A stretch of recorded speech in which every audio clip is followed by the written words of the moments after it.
On the 5th of May, there will be a referendum in the UK on whether we should change the system by which we elect members of Parliament.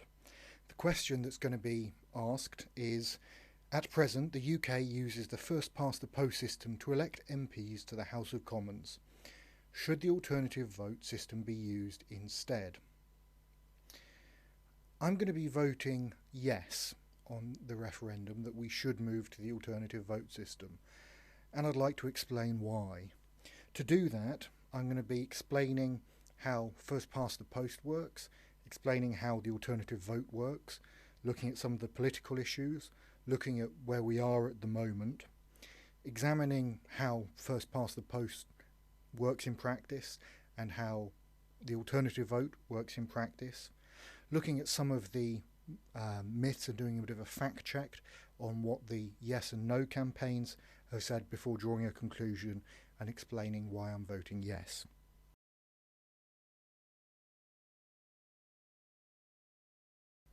The system we have at the moment in the UK is first past the post, FPTP, or the plurality system. It's pretty much the system there is. The country is divided up into a number of constituencies. In the UK at the moment it's about 650. Each of those constituencies elects one MP. When you go to vote, you have a ballot paper with the names of all the candidates, and you just put a cross next to the person you want to be your MP.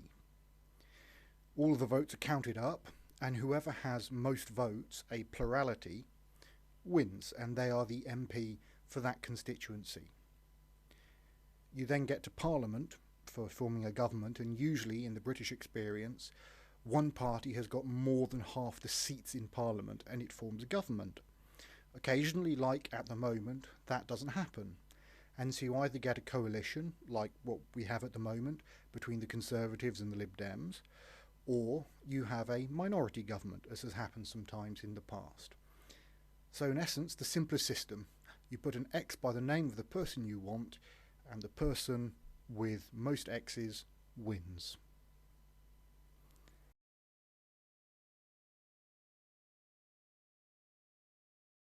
In the alternative vote, we have the same constituencies as for first past the post, and again they're only electing one member of Parliament. Instead, though, of putting an X by the name of the person you want to be your MP, you preference rank them. 1 for your most preferred, 2 for the next, 3, 4, and so on. Either until you've filled a number in by each person, or you don't care anymore, and you think that you can't decide between them. So there's no obligation to exhaust your ballot. If one candidate has more than half of the ones, they win. If, however, no candidate has more than half of the ones, the candidate with the lowest number of ones is eliminated. The votes that went to them as number one are examined and redistributed, and they go on to the piles for the other candidates according to how the voters voted.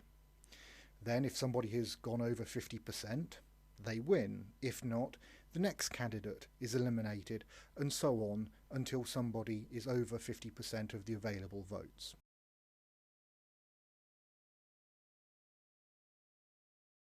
Referendums are unusual in the United Kingdom. We haven't had one since the 1970s over Europe, and they're used really for major constitutional decisions where there isn't a general consensus in Parliament or in the public about what to do. Unfortunately, this referendum has been becoming a bit bad-tempered. The No campaign, I think, to an extent started it. They were fairly unpleasant and I think disingenuous in some of the campaign lines they were taking. Unfortunately, I think the Yes campaign has started a little bit to respond in kind. What's particularly interesting is the tensions within the coalition. Now, for the most part, the Conservative Party are opposed to AV, would rather keep first past the post. The Liberal Democrats are generally in favour of the alternative vote, or something even that's an even bigger change like single transferable vote. Labour is a bit more split, but generally going towards supporting the alternative vote. And of course, Ed Miliband, the leader of the Labour Party, is supporting the campaign for the alternative vote. The referendum came about because of a deal between the Liberal Democrats and the Conservatives as part of the coalition agreement.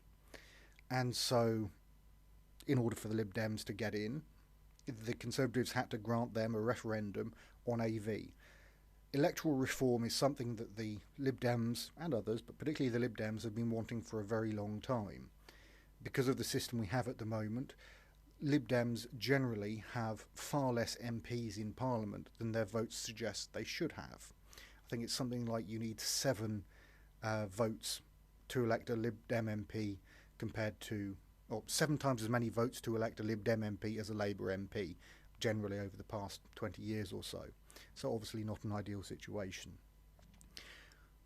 There's been something of a heightened exchange of words, shall we say, between the two coalition partners, the Liberal Democrats and the Conservatives.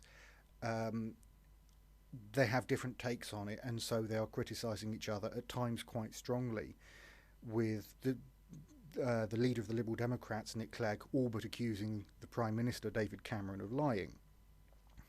It doesn't help the AV side that the Liberal Democrats are for AV, but are particularly unpopular at the moment, and especially their leader, Nick Clegg. Comparisons are always made with other countries at this time, particularly Australia. Formerly had a very similar system to us for electing the lower house, but then moved to the alternative vote for the lower house, the equivalent of their House of Commons. That's partly a valid comparison. But Australia is a very different state. Many similarities, but it's a smaller population, much larger geographic area with different political dynamics at work within the country and a different political history. And so too much can be read into that comparison. The mechanical change, yes, is the same. That doesn't mean the behavioural change will be the same. Nor does it mean that what we get at the first election under AV is the way it's always going to be under the alternative vote, if the referendum passes.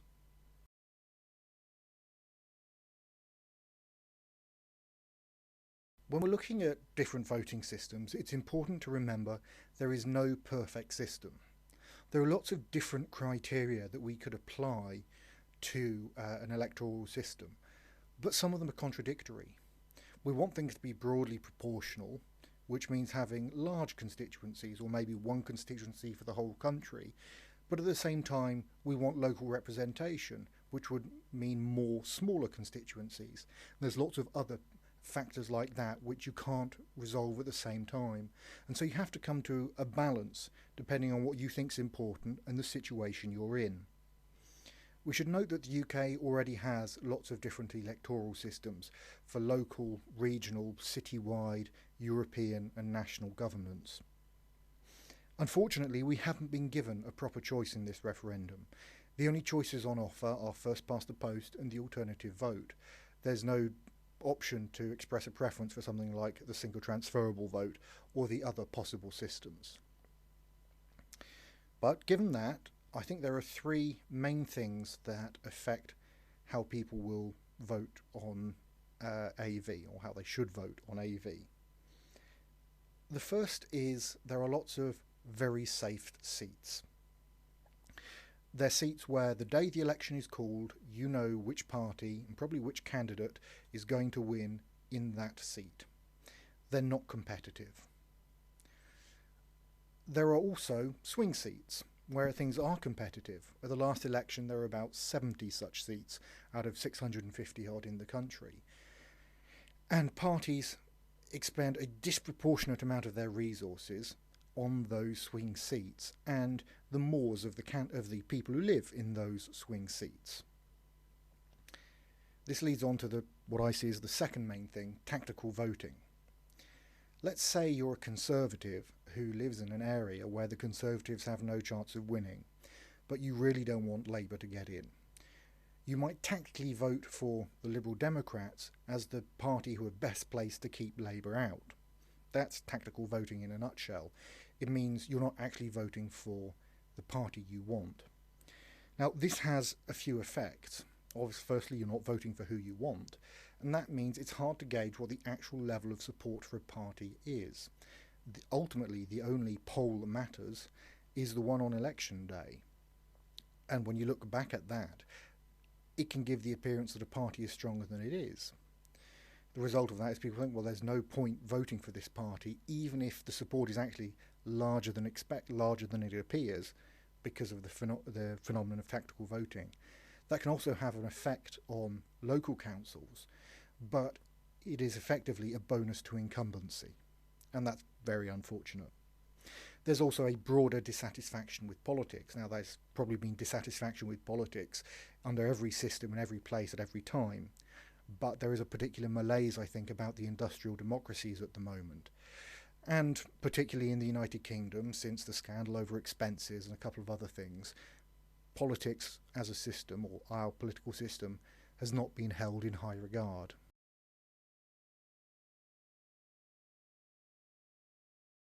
The current system, first past the post, does have some advantages to it. Firstly, it keeps the constituency link.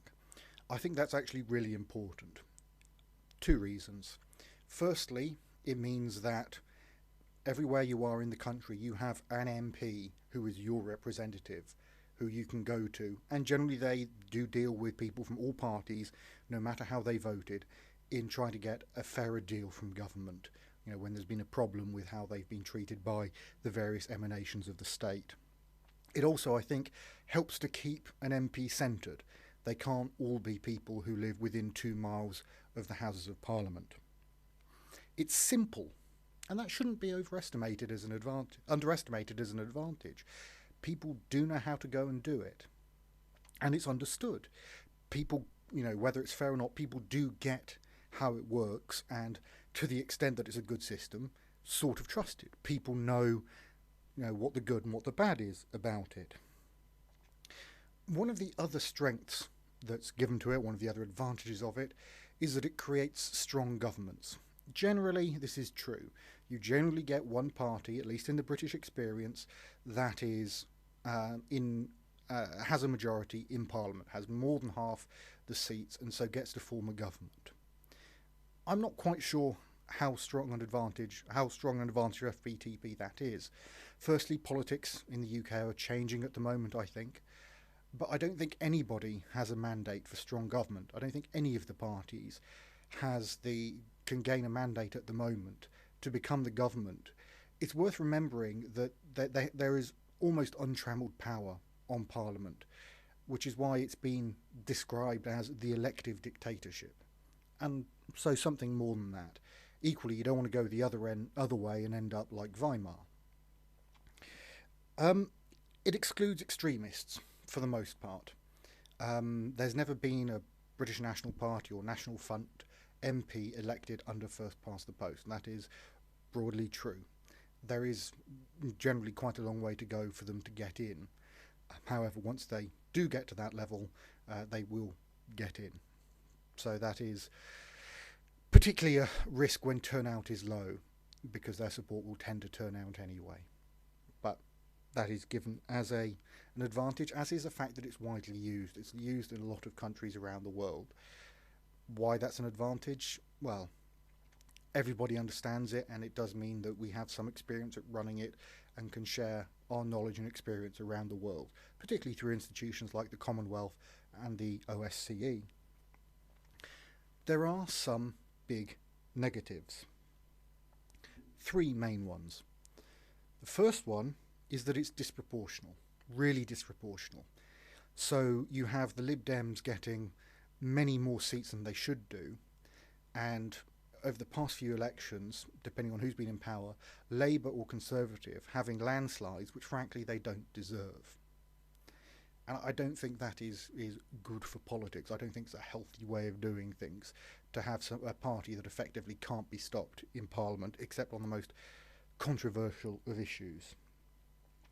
It's particularly unfair for minor parties. That wasn't as big of an issue when 90% of people, I'll say after the Second World War, voted Labour or Conservative. But that's not how it is anymore. politics have evolved.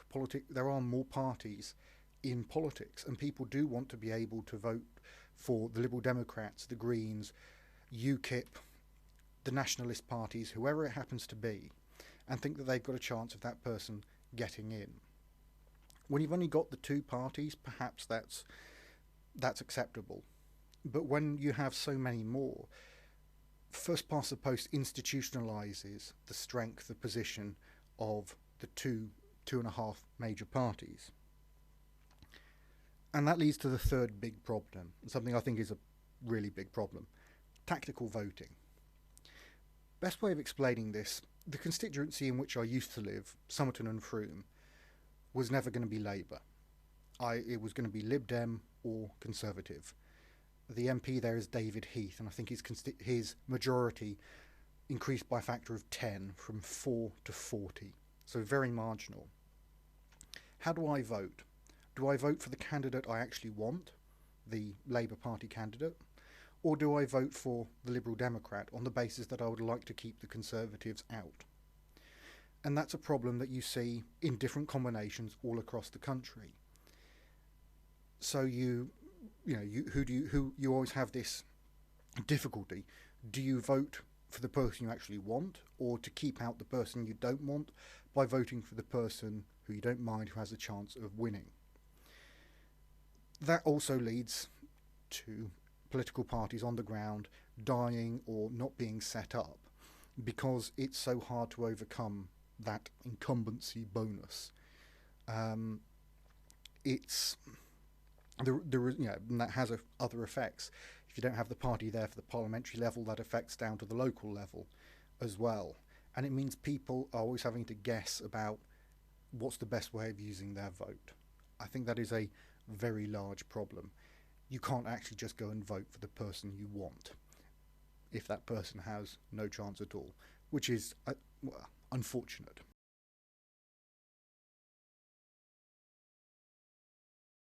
Looking into AV, it retains the constituency link, which, as I said before, I think is important. Very importantly, it very much addresses the issue of tactical voting. You can cast a more sophisticated vote than just, we want this person, or effectively, we don't want this person, so we're voting to stop them. Our political preferences are now more complicated than just an X, and this allows us to express that fact. There are second order effects as well. It means you can gauge how things are changing, whether a party is growing or weakening relative to others in a particular area, rather than being locked in because you think there's no chance that that party would ever win or lose. It does, I think, help smaller parties. At the moment, there is a strong disincentive to vote for a smaller party because their chances of getting in are relatively low. This way, you can go and vote for them because even if they're eliminated on the first round, your vote can transfer and you can still have an influence on how the election takes place.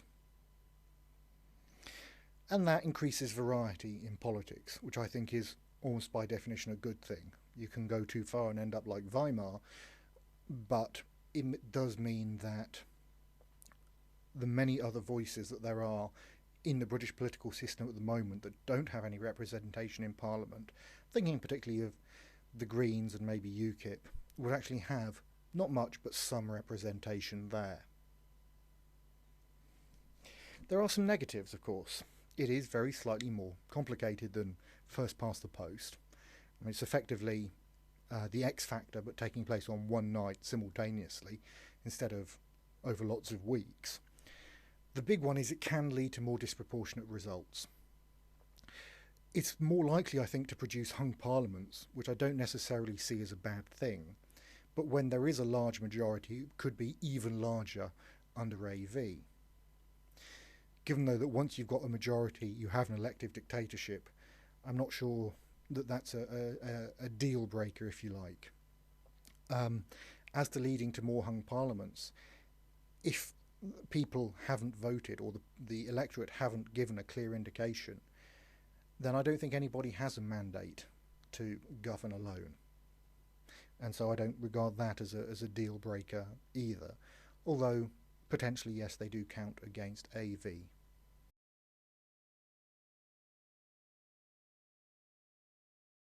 I think it says something about the nature of the campaign that both the Yes campaign and the No campaign have published on their websites a series of myths that they want to take on. I'm going to go through those and effectively fact check what is being said. And the first myth is that AV is costly.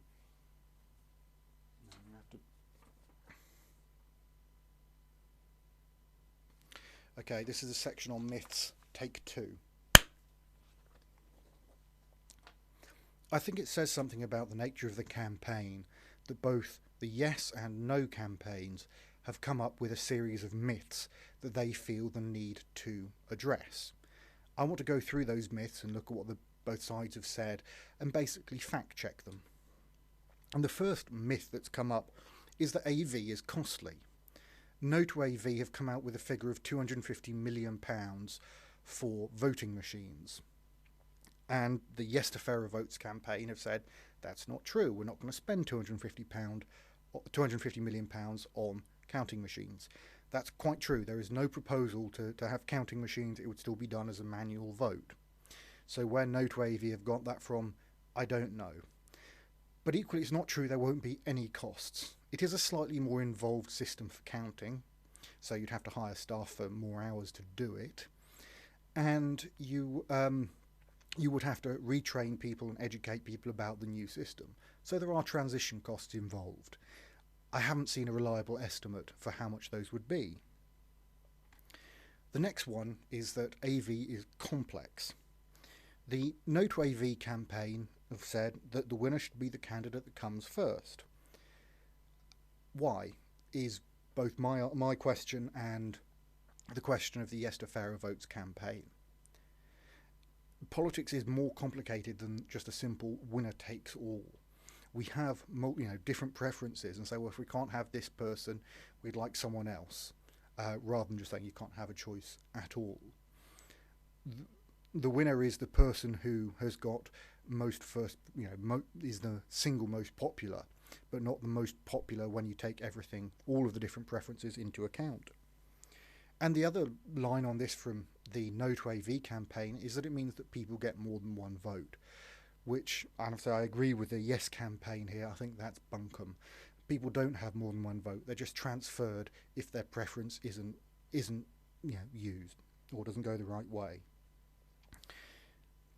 The next issue raised by the No to AV campaign is that this would force coalitions, that it's a politicians fix and give power to the Lib Dems.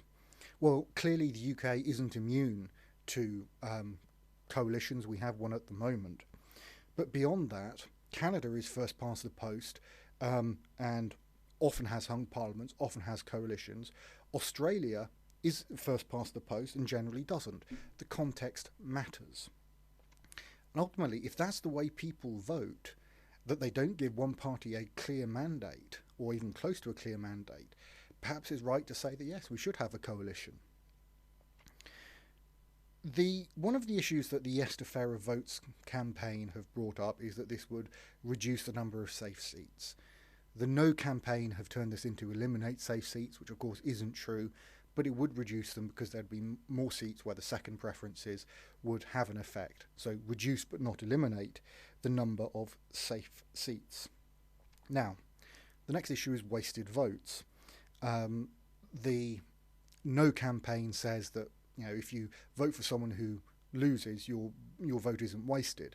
The point is sometimes you're being given Hobson's choice, where you can't really vote for the person you want because they have no chance, and you have to make a tactical vote. And in that sense, they're wasted. So not the best argument from the No campaign. And the next one is that Australia had to introduce compulsory voting because turnout went down so much. And again, it's contextual. We don't really know what would happen. There's then a series of ones where the No campaign have said something wouldn't happen.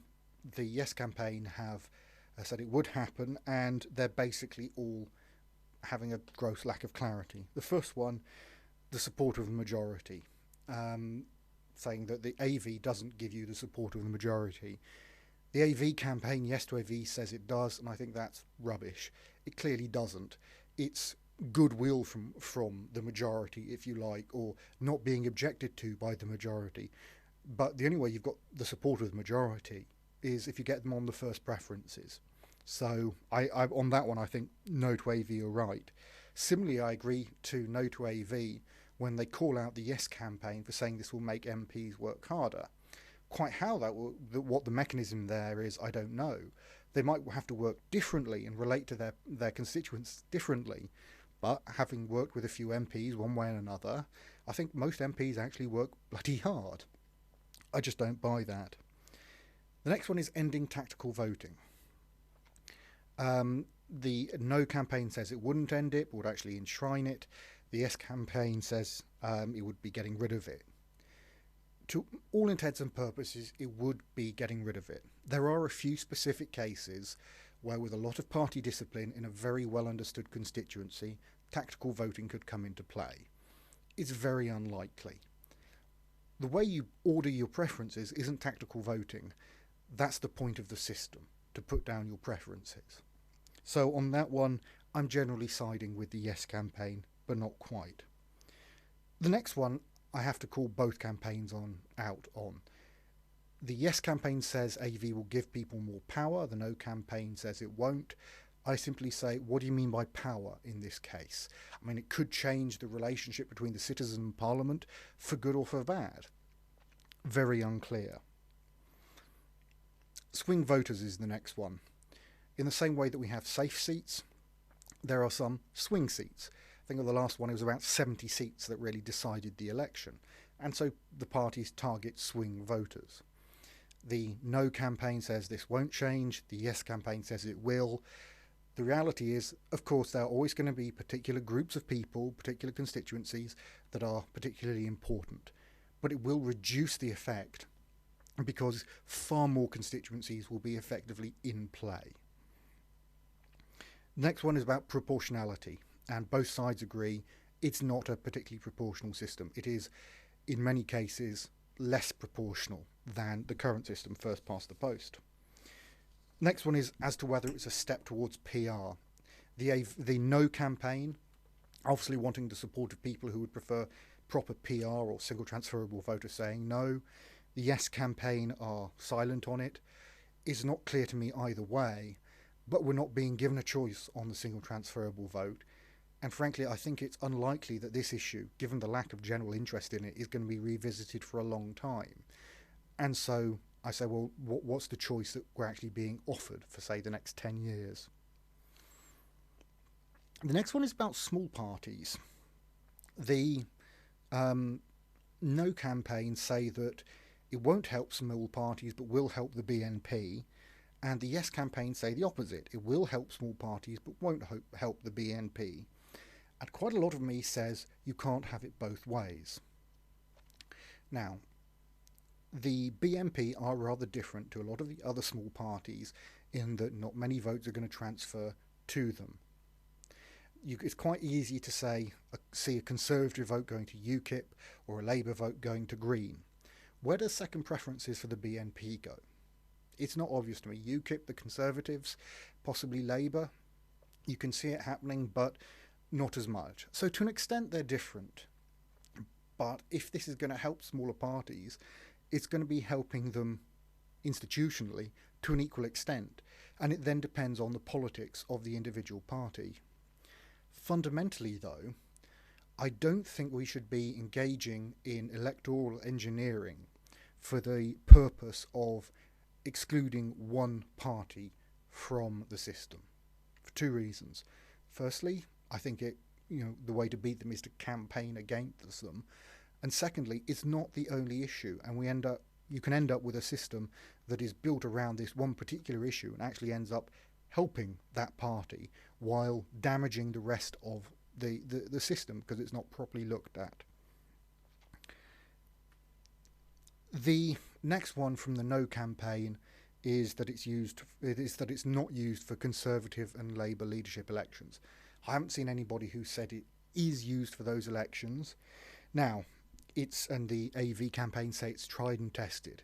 It's only used, I think, in 3 countries around the world for electing parliaments. The only one of any size, the closest one to Britain, Australia, but it is used in many other elections. Student unions, trade unions generally use it to elect posts where it's only filled by one person. The next one is that it weakens the constituency link. The No campaign aren't saying that it does, but the Yes campaign are raising it as a myth. Quite why, I don't know. I see it as nonsense, and I don't see why it's being raised as an issue, given that no one is saying it. The next one is that it forces a second preference. The No campaign is silent on it. The Yes campaign says that it doesn't. Clearly it doesn't. You can just put a 1 next to the person you want, and if you don't have any other preferences. So you're not forced to take a second preference, but you do lose influence if that person doesn't get elected. The next one, the least worst candidate. Well, sometimes I think actually that might be a good thing. And if that's what AV is coming up with, I can live with it. The No campaign is silent on it. The Yes campaign say it wouldn't happen. The next one is tradition. The Yes campaign saying that tradition isn't an issue. No campaign haven't talked about it. Quite why it's been raised, again, I don't understand. Hopefully from that it's clear that I think a lot of the stuff coming out from both campaigns is pretty weak. And as with many things, it's a little bit more complicated than that. And that both campaigns are trying to reduce things, or to make things simple, but they've tried to make it so simple, they've got it wrong, or got the emphasis wrong. I think that's really regrettable.